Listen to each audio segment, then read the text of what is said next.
এখানে এরকম 2 ইঞ্চির মতো ফাঁক, তার সামনে এই অংশটারে চাকু বসে দিছে, একবারে বুকের উপর বসে এরকম চাকু বসাছে, এরকম তার ফাড়া হয়ে গেছে। এরপরে এরকম তারা এই এত হিংস্রতা ভাবে মাঠে এরকম চারিদিক থেকে এরকম আক্রান্ত করে আস্তে আস্তে বলেছে এরকম 5টা পর্যন্ত তারা তাণ্ডব চালায়। এখন যে সাথীরা ওখানে যা হামলা করছে তাকে এরকম অনেক লাশ, এখন আজকে আমি ময়দানে কাকরাইলে ছিলাম, এখনই আসলাম। বড়দের সাথে কাল সারাদিন কেটে গেছে, বাংলাদেশের সমস্ত শীর্ষস্থানী ওলামা ইকরাম তাদের সাথে আমাদের ছিলাম সারাদিন। এই লাশটাকে তারা গোপন করার জন্য চেষ্টা করছে।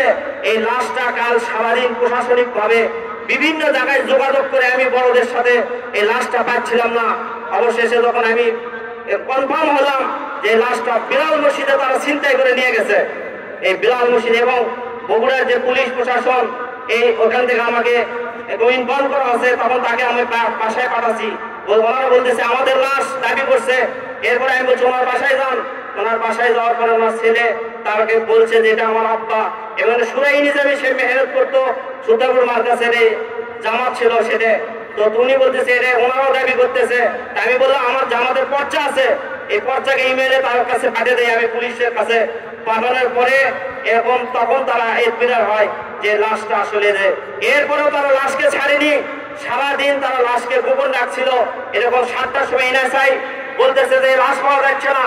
গোটা ঢাকায় সমস্ত প্রশাসন, ডিসি সমস্ত কিছু দ্বারা এই লাশকে আমরা উদ্ধার করতে পারতেছিলাম না। রাত্রি 8টার সময় তারা যখন এটা বগুড়ার পুলিশ যখন এটাকে রেকর্ড করছে, এটাকে গোপন করতে পারেনি, তখন এই লাশটা আমাদেরকে দিতে বাধ্য হচ্ছে। তখন এই লাশকে আমরা নিয়ে সরে দিয়ে হাসপাতালে